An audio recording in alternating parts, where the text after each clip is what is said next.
Assalamu alaikum, welcome to the Math Mindset. Today we are here with the chapter number 6 of book D series D1. The topic we are going to explain and learn here, that is linear expression with the fractional coefficients. Exercise 6C है. अगर आप D1 की book से कर रहे हैं तो जो उनकी अब लेटेस्ट बुक है उसका पेज नंबर 165 पे ये क्वेश्चन मौजूद है. आज हम इसको एक्सप्लेन करेंगे. इसके अंदर हम लाइक टर्म्स और अनलाइक टर्म्स को चेक करेंगे, वेरिएबल्स को देखेंगे और साथ में हम फ्रैक्शन को सॉल्व करने को सीखेंगे. Simplify each of the following expression हमारे पास क्वेश्चन है. इसी स्टेटमेंट के अंदर आपको इतने सारे क्वेश्चंस मिल जाते हैं क्योंकि एक ही तरह की हमारी बेसिक अलजबरा चल रही होती है.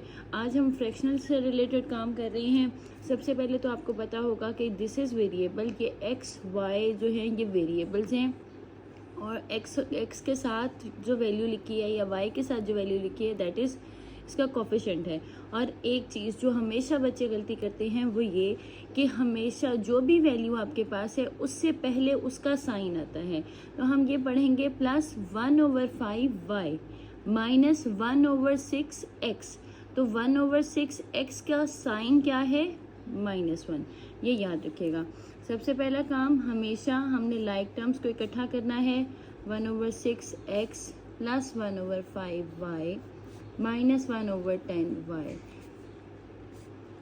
अब हम क्या करेंगे, इन दोनों में आपके पास लाइक टर्म क्या आ रही है? x कॉमन आ रहा है. तो हम इसको इस ब्रैकेट के अंदर लिखेंगे x कॉमन 1/4 माइनस 1/6. ये मैंने आपको बना दिया सिंपल इंटीजर वाला क्वेश्चन, राइट. आपको याद आ गया होगा कि हम लोग जब इंटीजर्स के क्वेश्चंस करते हैं तो हम उसमें बिल्कुल सेम यही स्टेप्स करते हैं. नेक्स्ट स्टेप एलसीएम लेना है. मैं दोबारा समझा देती हूँ. 4 और 6 का एलसीएम लेंगे. ये मेथड मैंने पिछली वीडियो में भी अपलोड किया था. मैं फिर अपलोड भी कर दूंगी, लिंक भी यहाँ लगा दूंगी. 2 2s are 4, 2 3s are 6. LCM में हमने लीस्ट नंबर 1 तक जाना होता है, ये हमारा रूल है. Now 2 2s are 4, 4 3s are 12. अब इन दोनों का एलसीएम हमारे पास क्या आ जाएगा? 12. मैंने आपको बताया था लास्ट वीडियो में भी बहुत डिटेल में कि हम एलसीएम को डिवाइड करेंगे डिनोमिनेटर के साथ और इसका जो भी आंसर आएगा उसको हम मल्टीप्लाई करेंगे न्यूमरेटर के साथ.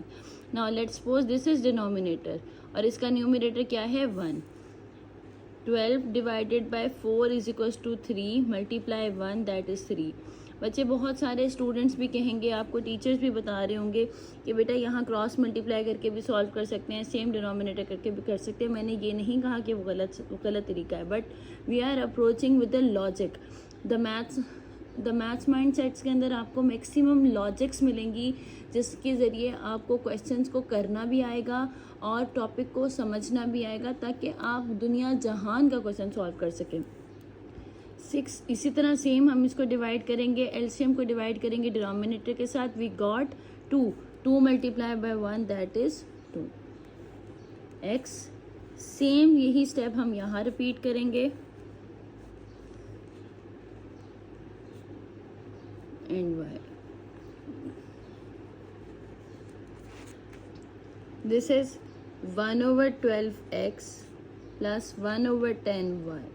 This is your answer, right? Now again we have the second part. 2/3a plus 2a minus 1/7b minus 3/5b.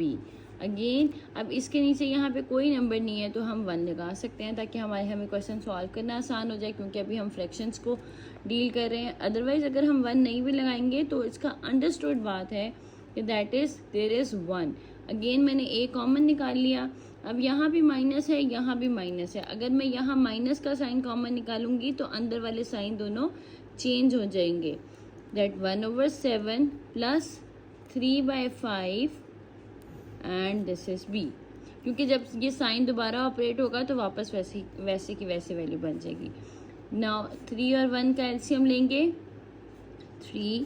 अब अगर आपको ये एलसीएम मेथड नहीं समझ में आया तो वीडियो को थोड़ा सा पीछे करके आप लोग देखेंगे. मैंने डिटेल में आपको समझाया है कि ये किस तरह से वैल्यू हमारे पास आती है. दैट इज 12 सॉरी 35 और 7 5 ज़ा 35, 5 + 5 7 21 and B.